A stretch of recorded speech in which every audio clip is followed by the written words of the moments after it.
سر ہم نے سخت سوال تو بہت کر لیا، اب چلتے ہیں تھوڑی سی ایسی جو امت کی اصلاح کے لیے.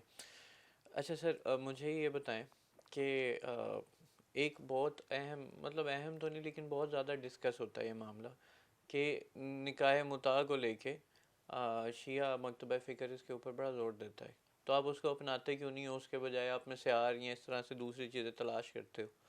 تو سر یہ آپ اتنا ایمفیسس کیوں کرتے ہیں متع پہ، یا آپ شادی کے انسٹیٹیوشن کو پروموٹ کیوں نہیں کرتے؟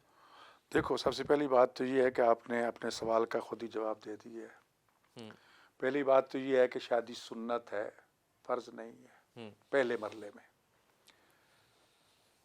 دوسرا مرحلہ جب انسان حرام میں مبتلا ہو رہا ہو تو پھر شادی فرض ہو جاتی ہے، اس کی واجب ہو کوئی جاتی مثالیں دیں، مطلب تاکہ ہم عام سمجھ جائیں کہ ہے. حرام میں میں کیسے سیدھی مبتلا. دیکھو، میرے پاس نہیں ہے عورت، کوئی بیوی نہیں ہے، ہوں شادی نہیں ہے جی، ہوں اور میں لڑکیوں کے پیچھے بھاگتا ہوں، ہوں میں نامحرم عورتوں کے پیچھے بھاگتا ہوں.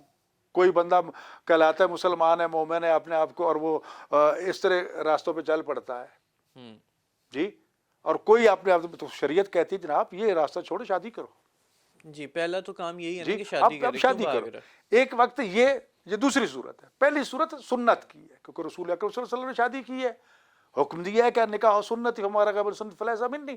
یہ بھی کہہ دیا کہ جو شادی نہیں کرے گا اس کا میرے ساتھ تعلق نہیں ہے. یہ بھی فرمایا کہ جس نے شادی کر لی اس کا آدھا دین محفوظ ہو گیا ہوں جی. تو پہلے تو ہمیں سنت رسول سمجھ کے اس پہ عمل کرنا چاہیے ہوں تاکہ آپ کو ثواب بھی ملے کہ میں نے حکم رسول اور خدا کے حکم کی اطاعت کی. خدا نے یہ بھی گارنٹی دی ہے کہ اگر تم فقیر ہوگے یغنم اللہ من فضل، اللہ تمہیں غنی کر دے گا اپنے فضل سے.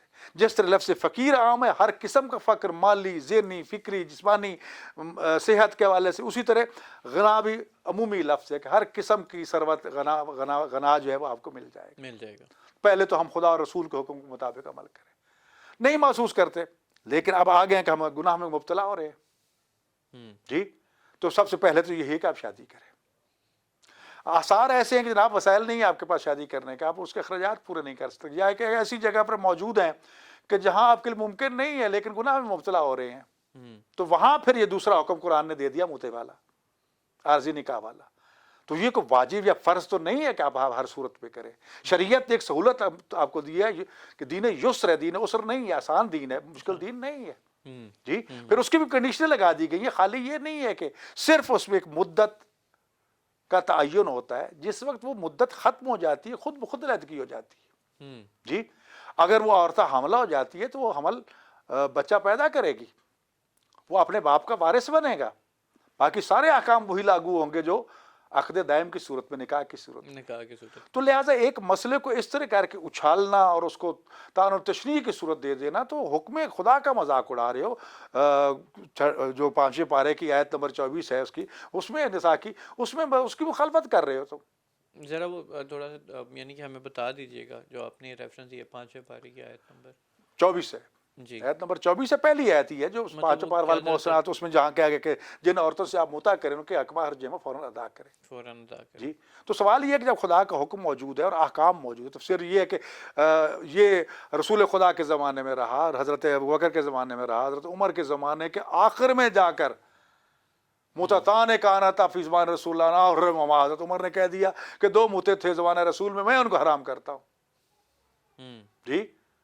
متۃ النساء و متۃ الحج، ایک عورتوں کے ساتھ متع یعنی استفادہ کرنا، جنسی استفادہ کرنا. ہوں متۃ الحج حج تمتع حج تمتع. جی. اچھا سوال ویسے یہ ہے، حج تمتع حضرت عثمان نے وہ کیا تھا ختم. نہیں یہ تو حضرت حضرت عمر عمر نے. کا فرمان ہے نا ہوں جی، میں نے ان کا یہ قول نقل کیا ہے. ہاں لیکن حج تمتع سوال ویسے یہ حضرت ہے کہ عثمان نے ختم کیا نہیں تھا. نہیں چلو، سوال یہ کہ آرڈر تو ان کا تھا نا اس زمانے میں ہوا. ہوں سوال یہ ہے کہ کیا ان کو اختیار ہے اس چیز کا کہ حکم قرآن کو، فرمان رسول کو تبدیل کرے؟ حلال محمد حلال الی یوم القیامہ حرام محمد حرام الی یوم القیامہ. کلیہ قاعدہ دے دیا کہ جو چیز سرکار مصطفیٰ نے حلال قرار دیا قیامت تک حلال ہے، اسے کوئی حرام قرار نہیں دے سکتا. اور جسے حرام کہا ہے وہ قیامت تک کے لیے حرام ہے، اس کو کوئی حلال قرار نہیں دے سکتا اچھا جی. کسی کو اختیار نہیں ہے. سر ہم نے سخت سوال تو بہت کر لیا، اب چلتے ہیں تھوڑی سی ایسی جو امت کی اصلاح کے لیے. اچھا سر، مجھے یہ بتائیں کہ ایک بہت اہم، مطلب اہم تو نہیں لیکن بہت زیادہ ڈسکس ہوتا ہے یہ معاملہ کہ نکاح متع کو لے کے شیعہ مکتبہ فکر اس کے اوپر بڑا زور دیتا ہے، تو آپ اس کو اپناتے کیوں نہیں ہو؟ اس کے بجائے آپ میں سے آ رہی ہیں اس طرح سے دوسری چیزیں تلاش کرتے ہو. تو سر یہ آپ اتنا ایمفیسس کیوں کرتے ہیں متاع پہ، یا آپ شادی کے انسٹیٹیوشن کو پروموٹ کیوں نہیں کرتے؟ دیکھو، سب سے پہلی بات تو یہ ہے کہ آپ نے اپنے سوال کا خود ہی جواب دے دیا ہے. پہلی بات تو یہ ہے کہ شادی سنت ہے، فرض نہیں ہے پہلے مرحلے میں.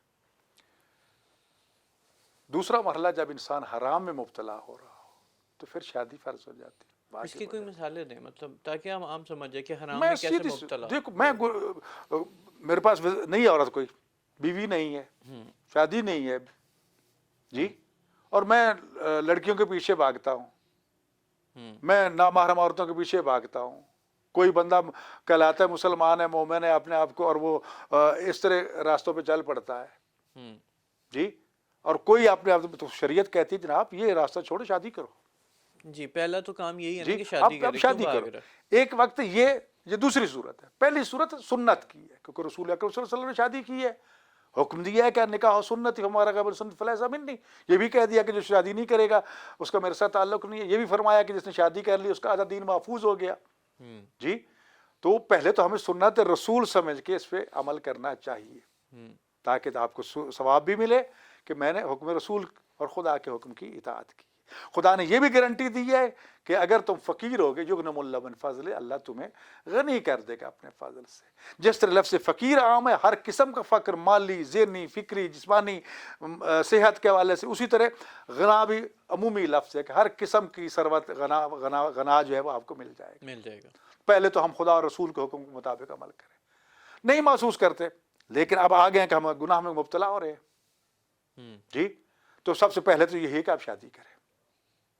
آثار ایسے ہیں کہ جناب وسائل نہیں ہے آپ کے پاس شادی کرنے کے، آپ اس کے اخراجات پورے نہیں کر سکتے، یا کہ ایسی جگہ پر موجود ہیں کہ جہاں آپ کے لیے ممکن نہیں ہے لیکن گناہ میں مبتلا ہو رہے ہیں، تو وہاں پھر یہ دوسرا حکم قرآن نے دے دیا، موتے والا، عارضی نکاح والا. تو یہ کوئی واجب یا فرض تو نہیں ہے کہ آپ ہر صورت پہ کریں. شریعت ایک سہولت آپ کو دی ہے کہ دین یسر ہے، دین عسر نہیں ہے، آسان دین ہے، مشکل دین نہیں ہے جی. پھر اس کی بھی کنڈیشنیں لگا دی گئی ہیں. خالی یہ نہیں ہے کہ صرف اس میں ایک مدت کا تعین ہوتا ہے، جس وقت وہ مدت ختم ہو جاتی ہے خود بخود علیحدگی ہو جاتی ہے جی.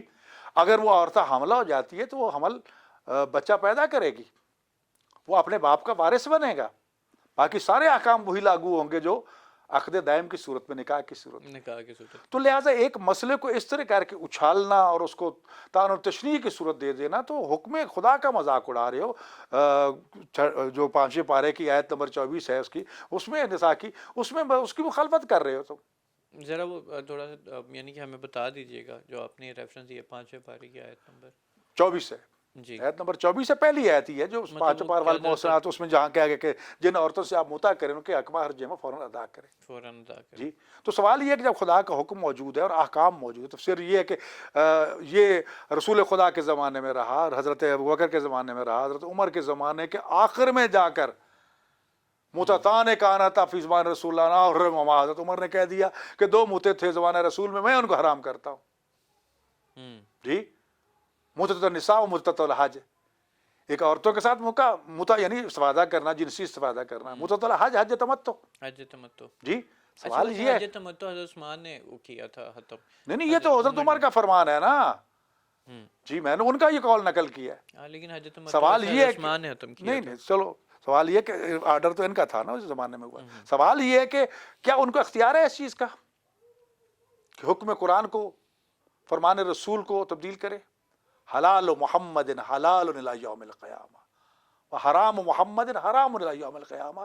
کلیہ قاعدہ دے دیا کہ جو چیز سرکار مصطفیٰ نے حلال قرار دیا قیامت تک حلال ہے، اسے کوئی حرام قرار نہیں دے سکتا، اور جسے حرام کہا ہے وہ قیامت تک کے لیے حرام ہے، اس کو کوئی حلال قرار نہیں دے سکتا جی. کسی کو اختیار نہیں ہے